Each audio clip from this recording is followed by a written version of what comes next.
గారు. Sir first Jaganmohan Reddy గారు అసెంబ్లీకి వెళ్ళపోవడాన్ని ఎలా చూస్తారు? ఈ రోజు బడ్జెట్ ని ఎలా చూస్తారు? మొట్టమొదటిగా ఈరోజు టాప్ ప్రయారిటీ బడ్జెట్ కాబట్టి బడ్జెట్ ని చూసినప్పుడు బడ్జెట్ లో కేటాయింపులు, వారి ప్రాధాన్యతలు చాలా బాగున్నాయి. ఓకే. నిధులు అంటే డిపార్ట్మెంట్ల వారిగా ఇరిగేషన్ కు 16,000 కోట్లు, మౌలిక వస్తువులు, రోడ్లు, అంటే సమాజంలో ప్రజలందరూ ఆశించే ప్రతి డిపార్ట్మెంట్ కి, ప్రతి ప్రాధాన్యతకి ఉండడం ద్వారా ఒక మంచి సిగ్నల్. అయితే ప్రాధాన్యతల వారిగా కేటాయింపుల్లో ప్రాధాన్యతలు ఉండడం కాదు, అసలు మీరు ఎంతైతే బడ్జెట్ పెట్టారో ఆ డబ్బులు ఎలా వస్తాయి, ఇది మౌలికమైన ప్రశ్న. మీకు ఇవ్వాల్సిన 15,000 కోట్లు, ఇంకోటి ఇవ్వాల్సిన 20,000 కోట్లు కేటాయించడం కరెక్ట్, కానీ ఆ 34,000 కోట్లు నా దగ్గర ఉండాలి కదా కేటాయించిన దగ్గర, అనేది మౌలికమైన ప్రశ్న.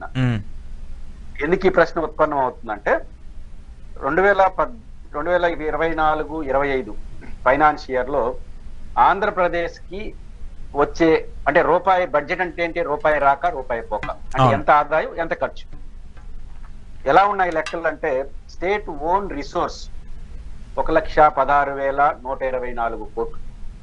అవును. 2 state share in central taxes 47,045 కోట్లు.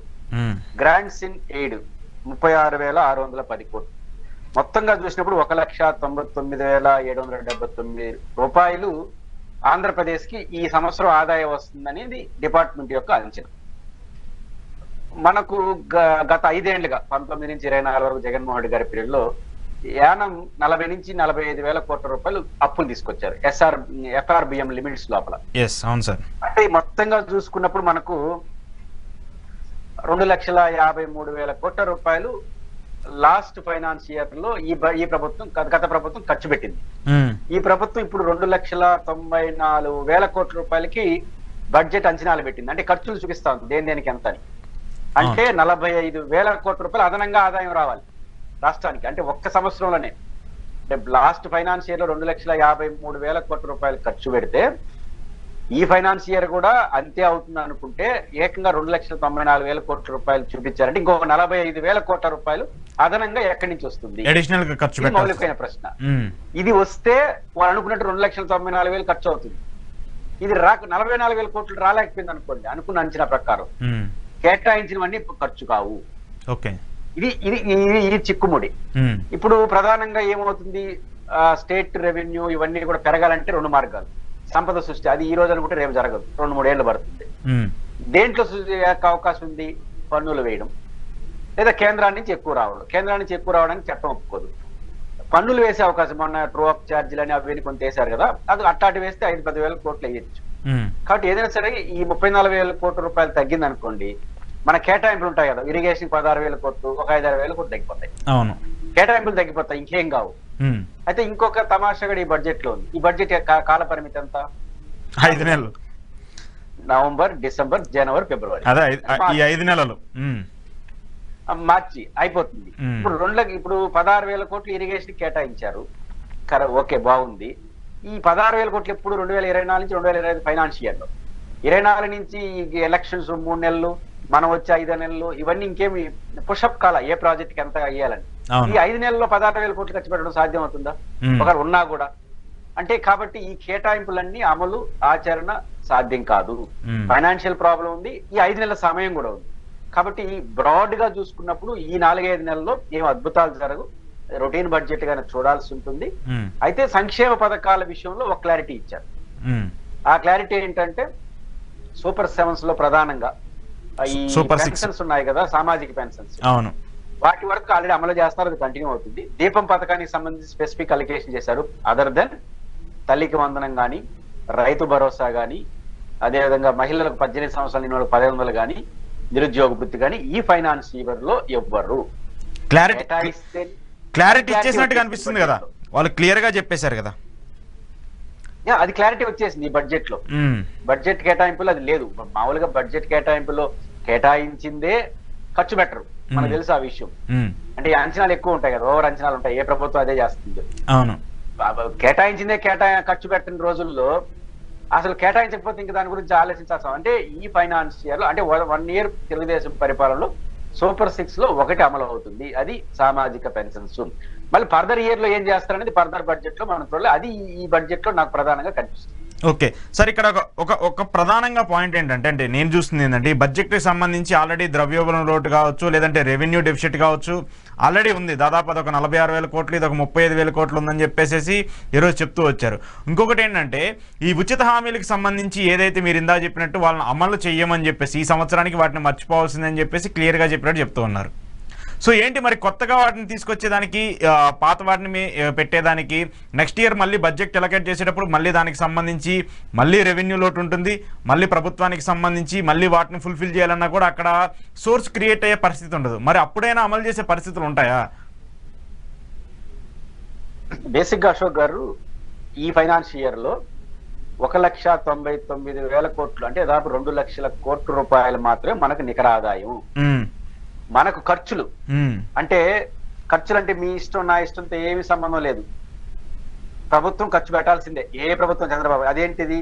ఉదాహరణకు శాలరీస్ అండ్ పెన్షన్స్, అంటే పెన్షన్ అంటే ఈ సామాజిక పెన్షన్స్ కాదు, ఉద్యోగులకు సంబంధించిన పెన్షన్స్. దాని ఖర్చు ఎంతో తెలుసా?